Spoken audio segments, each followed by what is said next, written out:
আসসালামু আলাইকুম ফ্রেন্ডস, কেমন আছেন সবাই? আশা করি নিশ্চয়ই ভালো। আজ আপনাদের জন্য সেই তুমি গল্পের 43 নম্বর পর্ব নিয়ে এলাম। যদি ভিডিওটি ভালো লেগে থাকে তাহলে ছোট্ট করে একটি লাইক দিয়ে দেবেন। আর হ্যাঁ, আপনি যদি আমাদের চ্যানেলে নতুন হয়ে থাকেন বা এখনও আমাদের চ্যানেলটি সাবস্ক্রাইব করেননি, প্লিজ এখনই সাবস্ক্রাইব করে নিন এবং পাশে থাকা বেল আইকনটি ক্লিক করে নিন। আর যদি অলরেডি সাবস্ক্রাইব করে থাকেন তাহলে জানাই অসংখ্য ধন্যবাদ। তো ফ্রেন্ডস, চলুন গল্পে ফিরে যাই।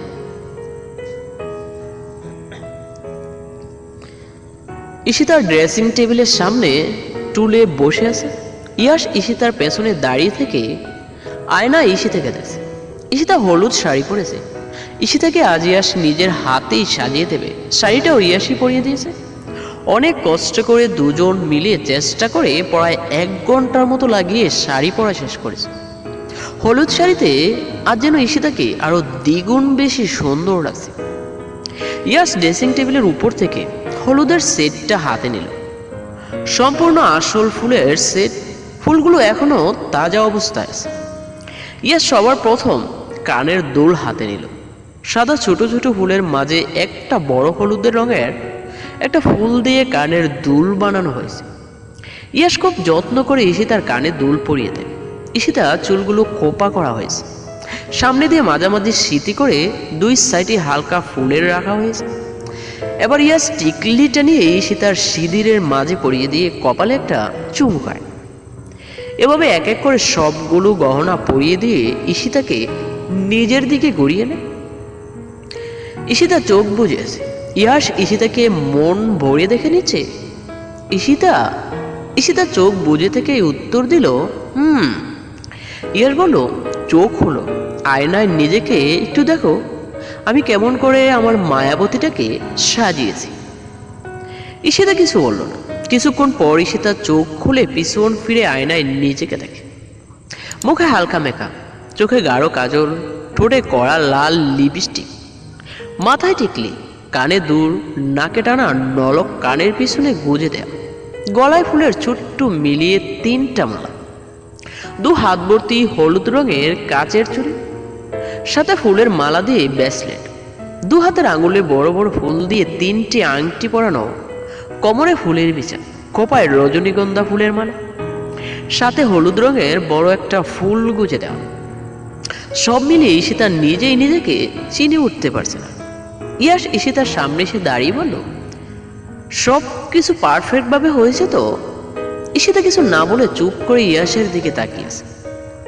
ইয়াস ঈশিতার দিকে ভালো করে কিছুক্ষণ তাকিয়ে থেকে ড্রেসিং টেবিলের উপর থেকে টিপের পাতাটা হাতে নিয়ে হলুদ রঙের ছোট একটা টিপ নিয়ে ঈশিতার কপালে পরিয়ে দেয়। এইবার হয়েছে একদম পারফেক্ট। হলুদের জন্য আমার মায়াবতী একদম রেডি। ঈশিতাকে চুপ থাকতে দেখে ইয়াস ঈশিতাকে জিজ্ঞেস করল, কি হয়েছে, এমন চুপ করে আছো কেন? সাজ ভালো লাগেনি? ঈশিতা কিছু না বলে ইয়াসকে শক্ত করে জড়িয়ে ধরে। ইয়াস ঈশিতার মাথায় হাত রেখে বলল, কি হয়েছে পাগলিটা? ঈশিতা বলল, কিচ্ছু না। ইয়াস বলল, তাহলে? ঈশিতা ইয়াসকে ছেড়ে দিয়ে দাঁড়ালো। তুমি রেডি হবে না? ইয়াস বলল, আমি তো রেডি আছি। ঈশিতা ইয়াসের দিকে তাকিয়ে দেখলো হলুদ পাঞ্জাবির সাথে সাদা প্যান্ট, বা হাতে বড় একটা কালো ঘড়ি, চুলগুলো স্পাইক করে। ইয়াসকেও ঈশিতা থেকে কম লাগছে না। চলো নিচে যাই। ঈশিতা রুম থেকে বের হতে নিলে ইয়াস ঈশিতার হাত ধরে নেয়। ঈশিতা বলল, আবার কি হলো? ইয়াস বলল, একটা জিনিস এখনো বাকি আছে। ঈশিতা বলল, আর কি বাকি আছে? ইয়াস বলল, দাঁড়া। ইয়াস ঈশিতার চোখের কোণে থেকে আঙ্গুলে একটু কাজল নিয়ে ঈশিতার কানের পেছনে লাগিয়ে দেয়। এইবার হয়েছে, এখন আর আমার মায়াবতীর উপর কারোর নজর লাগবে না। ঈশিতা ইয়াসের পাগলামি দেখে হেসে উঠল। তুমিও ওইসব কিছুতে বিশ্বাস করো? ইয়াস বলল, আগে করতাম না, কিন্তু এখন করি। যদি সত্যি সত্যি তোমার উপর কারোর নজর লাগে তখন? ঈশিতা বলল, হয়েছে, চলো এবার। ইয়াস ঈশিতা নিচে এসে দেখে ইরফান আর রিহা আগে থেকেই স্টেজে বসে আছে। ইয়াস আর ঈশিতাকে দেখে কাজল নাজমা চৌধুরীকে বলে উঠল, কাকি, ওই দেখো তোমার বড় ছেলে তার বউকে নিয়ে নিচে আসে। তাহলে আমরা তো ভেবেছিলাম আজ ওরা নিচে আসতে পারবে না, তাদের রুমে গিয়ে হলুদ দিয়ে আসতে হবে, নাজমা চৌধুরী ইয়াশ ঈশিতার দিকে তাকান। কাজল উঠে গিয়ে ঈশিতাকে দৌড়িয়ে নিয়ে স্টেজে বসিয়ে দিল। এতক্ষণ ওয়েট করিয়েছো, কি করছিলে গো তোমরা উপরে? ইরফান ভাই আর রিহা বাবির মতো কি তোমরাও রোমাঞ্চ করছিলে? ঈশিতা লজ্জা পেয়ে হেসে দিল। আমার ননদিনীটা তো দেখছি সত্যি অনেক পাকনা হয়ে গেছে। আমি তো ভাবছিলাম ননদি এখনো ছোট্ট। দাঁড়াও দেখছি তোমার জন্য কাউকে খুঁজতে হবে। কি হয়েছে? ঠিকই তো বললাম। কাজল বলল, কোচও ঠিক বলেছ। রিয়া ঈশিতার স্টেজে আর ইয়াস ইরফানের স্টেজে। স্টেজ দুটো সামনাসামনি। ঈশিতাকে যেমন সুন্দর লাগছে তেমনি রিহাকেও অনেক সুন্দর লাগছে। রিহাকেও ঠিক ঈশিতার মতো করেই সাজিয়েছে। ইয়াস ইরফান দুজনেই হলুদ পাঞ্জাবি, দুবাই পাশাপাশি বসেছে। ইরফান ইয়াসের দিকে তাকিয়ে বলল, ভাই তোকে যা লাগছে না বলার বাইরে। অবশ্যই বাবিকেও কম সুন্দর লাগছে না, বলতে গেলে তোর থেকে বেশি সুন্দর লাগছে বাবিকে। ইয়াস বলল, তোকে কোন দিক দিয়ে কম লাগছে? তুইও তো সব সময় হ্যান্ডসাম ছিলি, আজ একটু বেশি হ্যান্ডসাম লাগছে। ইরফান হেসে দিল। দুই ভাই দুজনের বউয়ের দিকে হা করে তাকিয়েছে। ইয়াস ঈশিতার চোখাচোখি তাকিয়ে আছে। ওইদিকে ইরফান রিহাও চোখাচোখি তাকিয়ে আছে। রিহা আর ঈশিতা একসাথে চোখ টিপে উঠল। তা দেখে ইয়াস ইরফান একসাথে শব্দ করে হেসে দিল। নাজমা চৌধুরী পাশ থেকে দাঁড়িয়ে নিজের দুই ছেলেকে দেখছে। ইয়াস ইরফানকে এত খুশি দেখছে নাজমা চৌধুরীর অনেক ভালো লাগছে। নাজমা চৌধুরী তো সবসময় এটাই চেয়েছে, ওনার দুই ছেলে যেন সুখে শান্তিতে হাসি খুশি থাকে। ছেলেদের সুখ ছাড়া আর কিছুই চাই না নাজমা চৌধুরী। একটা মা তো এটাই চায়, তার সন্তান যেন পৃথিবীর সব সুখ পায়, তারা যেন ভালো থাকে।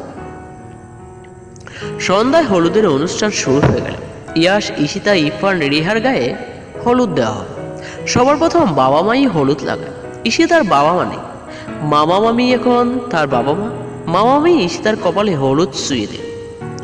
সামনের স্টেজে এসে ইয়াসের কপালে হলুদ লাগিয়ে দিল। রিহার পরিবার থেকে কেউ আসে। রিহা কাঁদো কাঁদো হয়ে মন খারাপ করে বসে আছে। সবার মাঝেও রিহার নিজেকে কেমন একা লাগছে। ঈশিতার মামি রিহার দিকে লক্ষ্য করে রিহার মন খারাপ। আমরা কি শুধু এক মেয়েকে হলুদ লাগাবো? ওইদিকে যে আরেক মেয়েও বসে আছে তাকে দেখবে না? তাকে কি হলুদ লাগাতে হবে না? ঈশিতার মামা সালেহা বেগমের কথা শুনে বলল, সত্যি তো, আমরা তো শুধু ঈশিতাকেই হলুদ লাগালাম, রিহাকে হলুদ লাগাইনি। সালেহা চলে আমাদের আরেক মেয়েকে হলুদ লাগিয়েছে।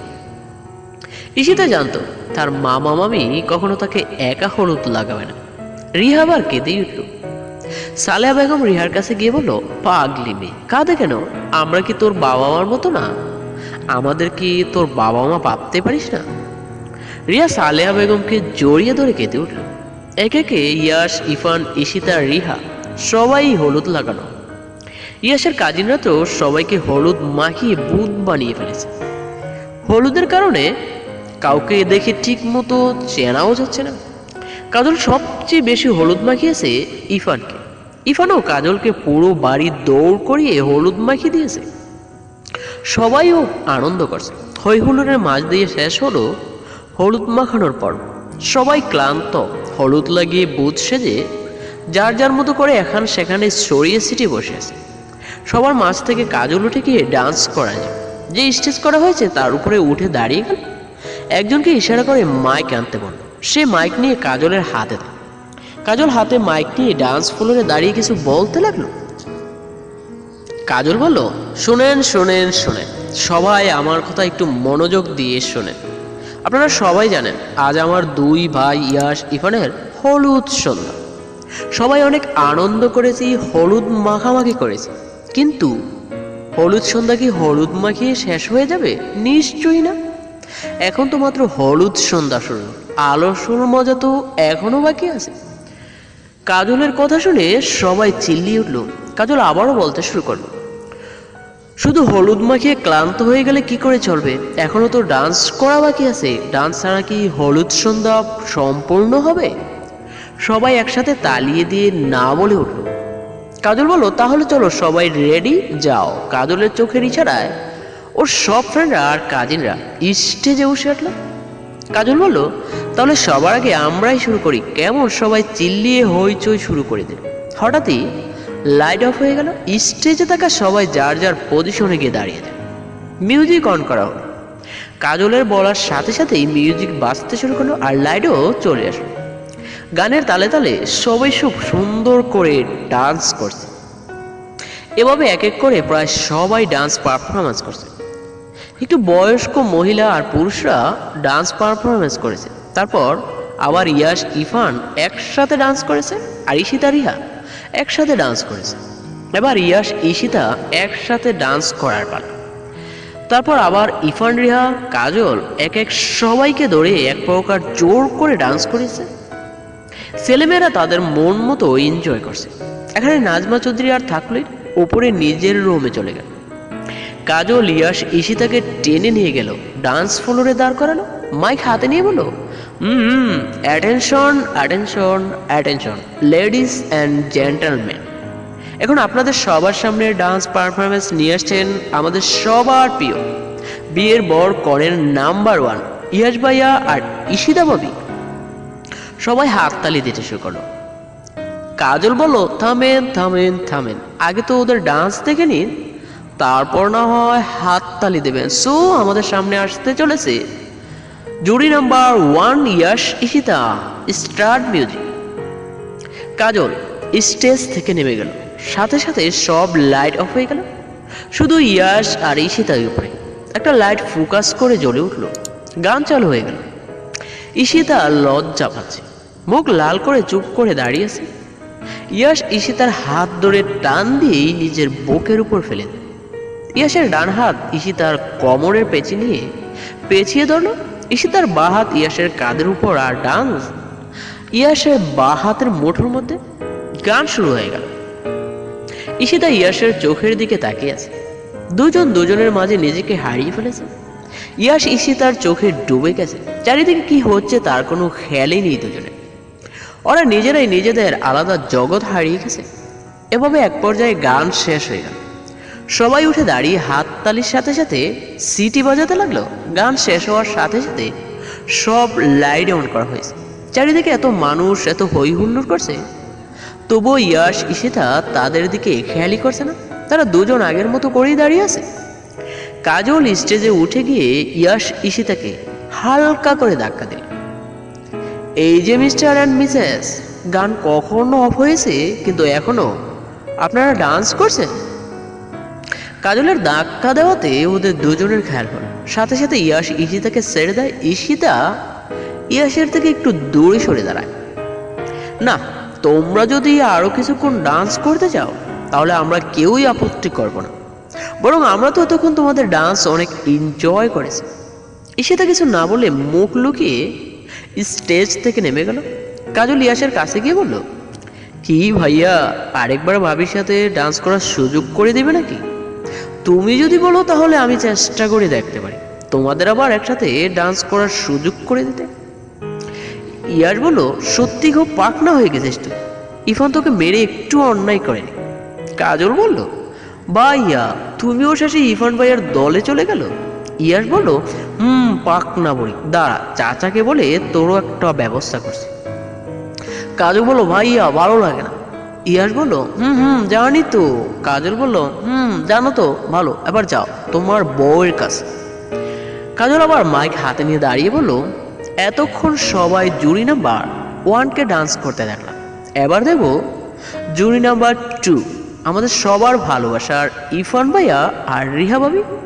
সো সবাই হাততালি দিয়ে ওদেরকে স্বাগত জানান।